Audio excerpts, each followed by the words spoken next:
kiai-kiai itu anaknya akeh-akeh. Soalnya sarungan. Sarung itu kan praktis, elastis, ekonomis, isis wal gelis.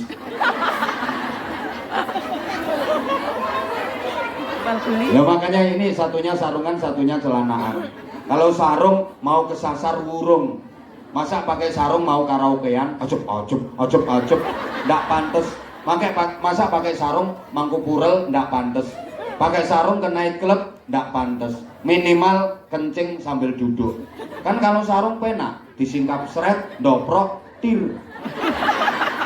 Nek celono, celone ono, celanya ada yang terbaik. Di sini ada yang janda, angkat tangan. Astagfirullahaladzim. Oke. Baik udah meninggal maupun kita doakan semuanya mudah-mudahan dibimbing oleh Allah. Ayo sama-sama kita mendoakan keluarga kita yang di rumah. Kita juga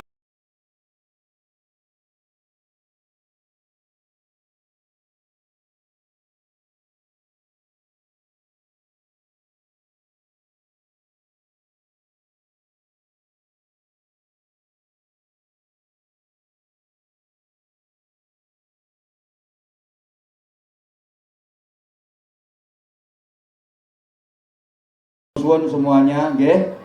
Matur suwun semuanya sekali lagi. Kebersamaan ini begitu indah. Jujur, saya materinya ini baru separuh. Ini masih biwasfiha bintan. Sebagai anak perempuan, ini wanita adalah kebanggaan dalam Islam. Kalau zaman jahiliyah, anak perempuan itu dianggap simbol kesialan, tapi dalam Islam, anak perempuan adalah simbol kebahagiaan. Di antara tanda orang yang beruntung, tandane wong sing bejo donya akhirat, kuwi anake akeh sing wedok timbangane sing lanang. Saya tidak bermaksud untuk mengarani bahwa anak laki-laki itu jelek, ndak. Tapi ini tanda orang beruntung, tandane wong bejo donya akhirat kuwi anake luwih akeh lanange timbang wedoke. Kalau zaman jahiliyah, anak perempuan itu dianggap simbol kesengsaraan dan kesialan, tapi dalam Islam justru anak perempuan itu adalah simbol keberuntungan dan kebahagiaan. Allahumma sholli ala Muhammad. Bahkan ada hadis yang menyatakan di antara tanda ahli surga itu anaknya lebih banyak yang perempuan daripada yang laki-laki. Ini anakmu yang laki-laki nggak usah diganti jenis kelaminnya ya. Nanti nang operasi kelamin. Itu tanda betapa Islam sangat mengangkat harkat derajat wanita. Dan Nabi berpesan, rumana toh, tanah kahu, tanah salu. Di antara tujuannya nikah, disuruh bikin anak sebanyak-banyaknya. Karena Rasulullah nanti akan bangga-banggaan banyak-banyak anak dengan nabi-nabi yang lain. Tuh, makanya maaf-maaf, kiai-kiai itu anaknya akeh-akeh. Soalnya sarungan. Sarung itu kan praktis, elastis, ekonomis, isis wal gelis.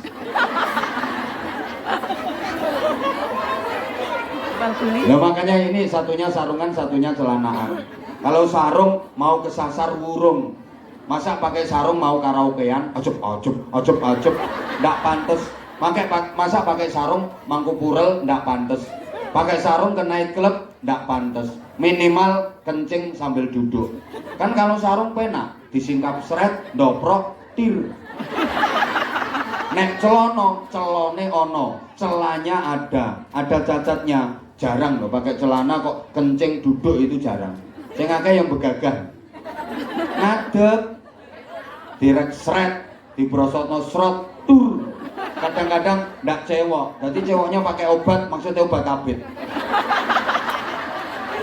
Lah itu kalau celana, lek celono itu nguyuhe ngadeg wis to. Saya maaf, saya kalau lagi di ponten, di toilet di bandara itu, lah saya lihat yang pakai celana itu ya kencingnya sambil ngadeg semua. Apalagi di toilet yang terbuka itu. Saya nggak bisa kok. Tapi orang-orang itu bisa. Nguyuh sampai ngadeg terus delok wae pinggirku. Kok bisa gitu loh. Lah itu kan tempatnya terbuka. Yo ketok toh nyawang wae pinggire gitu. Dah. Kamu yang doa ya. Kan jam 12, ini baru setengah 12 kan? Lah iya makanya tadi saya dikasih waktu sampai jam 12. Insya Allah kalau jam 12 saya belum berhenti, udah semuanya tak usir semua sama saya. Kalau dikasih waktu jam 12 udah, saya sampai jam 12 selesai. Dan tolong saya jangan digugupi, ini juga ganggu konsentrasi saya. Jamaah juga begitu. Nanti kalau saya suruh buyar harus buyar, kasih kesempatan yang di luar. Kita sama-sama pengertian. Saya tahu kalau jenengan ngajinya cuma sebentar, jenengan kecewa. Dan saya juga nggak mau dolim, saya juga nggak mau curang. Ini ngaji apa cuma narik infak saja? Karena ini intinya ada ngajinya. Maka saya lanjutkan ngajinya. Nanti kita doa, setelah doa tolong yang tertib. Waktu kita sampai jam 12. Nggak apa-apa, saya nanti istirahat 5 menit langsung ngaji, saya nggak apa-apa. Saya udah siapkan fisik saya. Kalaupun nanti saya ngeblak, tanggung jawab panitia. Nah iya toh, rumah sakit masih buka aja kok. Yang ketiga, biwasfiha zaujatan, wanita sebagai istri. Yang keempat, biwasfiha umman, wanita sebagai ibu. Tolong perhatikan, ini nanti insya Allah saya sampaikan lagi kalau ada kesempatan. Sebagai istri, wanita mendampingi suami, taat kepada suami, bersama-sama dengan suami, memperjuangkan kebahagiaan fid dini wa dunya wal akhirah, dengan target fid dunya hasanah wa fil akhirati hasanah. Hum wa azwajuhum fi dhilalin 'alal araiki muttaqiun. Mereka dan istri-istrinya berada di surga, merasakan kenikmatan sekeluarga, suami, istri, dan anak-anaknya. Tentu kita berharap mudah-mudahan kita semua menjenengan-jenengan bersama sang suami tercinta, bersama anak-anak dan seluruh keluarga menjadi penghuni-penghuni surganya Allah. Untuk itu sampean sebagai istri, wanita sebagai istri, tugas utamanya 6M. Berapa? 6M. Sekali lagi berapa? 6M. Diingat-ingat dan dihafalkan. Apa itu 6M? Perhatikan. Melumah, mengkurep, melebu, metu, melek, merem. Ayo bareng. Melumah, mengkurep, melebu, metu, melek, merem. Sekali lagi. Melumah, nanti kalau ditelepon suaminya atau siapa yang di rumah, loh kamu baru dari mana? Habis pengajian. Yang ceramah siapa? Anwar Zahid. Ngajinya apa? 6M. Melumah, melebu, metu, melek, merem. Pertama, istri harus pinter melumah. Artinya melumah itu terbuka. Jangan sampai ada yang ditutup-tutupin dengan suami. Jangan sampai ada yang ditutup-tutupin nama suami. Jangan main selintut-selintutan. Ada rahasia-rahasiaan dengan suami, apalagi ada main dengan orang lain. Dosa besar. Harus terbuka. Duit kalau masih ada bilang ada, kalau udah nggak ada baru bilang nggak ada. Biasanya kan nggak, duit belanja masih ada bilangnya udah habis. Ada nggak yang kayak gitu? Ada. Ini orangnya jilbabnya warna coklat. Karena jujur, duit kalau udah masuk, duit lewat kadung lebu nongone wong wedok metune. Misalnya sampean dikasih duit suami 1 juta, belanja ke pasar habis 600.000. Itu kembaliannya yang 400.000 balik napa mboten? Maling. Lah iyalah. Ya itu. Makanya tolong kalau lagi nyuci pakaian suami diperhatikan. Halo. Pastikan di kantongnya nggak ada duitnya.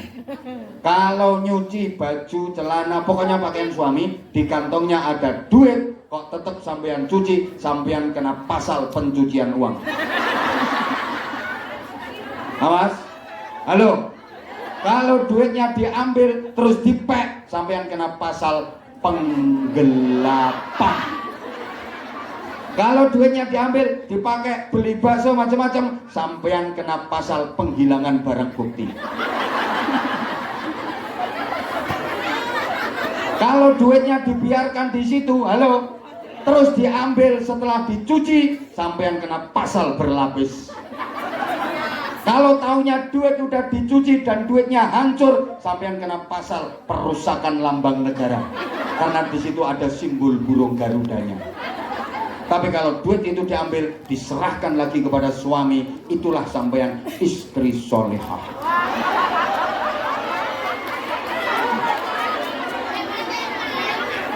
Yang kedua, mengkurep, artinya mengkurep itu menutup aib suami. Jangan sampai aibnya suami disebar. Eleke bojo dicerita-critakno. Enten apa mboten? Aku pegel karo bojoku, pegel karo bojoku. Angger tak kirimi dhuwit dientekno, angger tak kirimi dhuwit dientekno. Ya apa kangen. Ada apa enggak? Setiap orang punya kekurangan, setiap orang, aku ini gugup iki, setiap orang punya kesalahan. Tapi tolong jangan pernah menyebarkan atau membuka aibnya suami kepada siapapun. Sampean menceritakan kejelekannya bojo sampean kepada siapapun dosa besar. Aku jengkel aku karo bojoku. Ning omah mek klimbrak-klimbruk bakal kerja malah aku sing diobrak dikon kerja. Aku lagi mulah 3 wulan ngono wis dikon balik meneh ngene. Halo. Kadang kalau lagi cerita sesama kan nyeritain bojo. Nggih. Nggih napa mboten? Hati-hati. Loh, apa berarti nggak boleh? Kecuali kalau suaminya nakal. Maaf, suaminya melakukan KDRT, kekerasan dalam rumah tangga, atau melakukan kekerasan secara psikis, merendahkan, melecehkan, menghina jenengan, menjelek-jelekan jenengan. Lah itu boleh, tapi jangan kepada sembarang orang. Kepada orang yang kira-kira bisa jadi solusi. Maaf ya, ini sebenarnya keterangannya panjang, tapi waktunya kita udah mepet. Melumah, mengkurep, berikutnya melebu. Wong wedok kudu pinter nglebokno. Jadi artinya ngelebok, masya Allah, ngelebokno bleng. Lewes melebu aja sampai utah. Jadi artinya ya Allah ya Karim. Kalau rungokno, kalau diomongi suami lebokno bleng, sing banter. Omongane suami lebokno bleng. Kalau dinasihati suami lebokno bleng. Dikasih duit belanja suami lebokno bleng. Lah kuwi sak pira belanjane? Ya tergantung, karena suami itu pemasukannya nggak sama. Ada yang pemasukannya besar, ada yang pemasukannya kecil. Astagfirullahaladzim. Lah bojomu ki pemasukane gede apa cilik?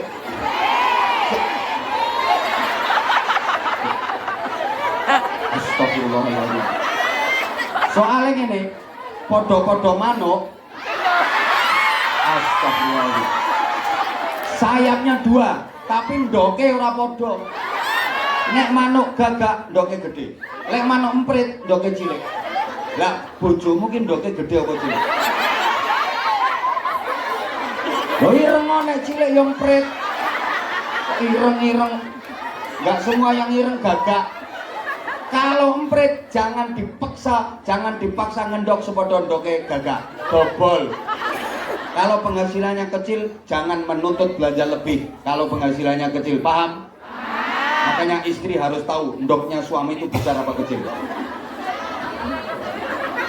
Pendapatan suami cuma 5 juta kok, jaluk nukono gelang mulai kene sampai tekan kene. Golem itu namanya. Itu melebu, metu artinya mengatur pengeluaran. Pemasukan dan pengeluaran harus sesuai gitu, pengeluaran dan pemasukan. Melek dari kebaikan suami, merem dari kejelekan suami. Melek dari kelebihannya, merem dari kekurangannya. Jadi lihat kelebihannya, jangan memperbesar kekurangannya. Karena ingat, setiap kita punya kekurangan. Dikira kalau udah jadi kiai ini terus apik tok gak ono eleke. Banter itu lek muni pret kurang banter. Sing kompak ya pret gitu ya. Setelah saya bareng pret gitu ya. Dikira kalau suami udah jadi kiai terus baik semua, nggak ada jeleknya. Matur suwun. Yo saya ini kejelekannya ya banyak, sakingannya sama nggak tahu. Yang tahu siapa? Ya istri saya. Istriku ros apa-apaku. Makanya saya suruh ceramah di hadapan wanita puluhan ribu, wani aku. Tapi suruh ceramah di hadapan bojoku rawani. Rawani, udah ini ngerti apa-apaku. Lagi ngambek, duduk kamu. Tak ceramahin, assalamualaikum. Saya ngomong salam belum selesai prek tinggal nyingkir. Makanya kalau istriku nggak tertarik sama ceramahku. Kan biasanya ada tetangga nyetel ceramahku ning radio bom banter. Aku lungguh lewat ngarepku. Ceramah apa? Ceramah apa? Ngono kok disenengi wong akeh. Ngono kok disenengi wong akeh. Ceramah apa? Aku ya mek mesem sing penting laris. Ya yang ngomong istri saya diem, tapi nek saya ngomong lambemu tak tapui ya. Yang ngomong istri saya diem. Lalu istri saya itu nggak tertarik sama ceramah saya. Ceramah apa? Malah kadang kalau ada kiai ngaji, dia habis ikut ngaji muslimatan apa-apa gitu, terus ketemu saya terus ngomong, kiai mau cerita ngene. Aku ngomong, aku lek wis ngomong ngono ket biyen. Nek sampean sing ngomong ya seje. Nek sampean sing ngomong ya seje. Padahal ya penak aku lho keterangane. Nek kadek cerita kiai mau lho Bah ngomong ngene. Aku lek wis ngomong ngono ket biyen, malah kuwi tiru aku, tak kono ngono. Keterangane lho penak aku. Nek sampean sing ngomong ya seje.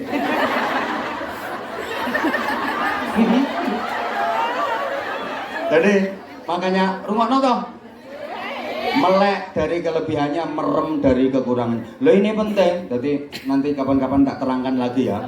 Jadi insya Allah Kak, saya itu sempat kayak gini. Kalau itu bisa, ya Allah.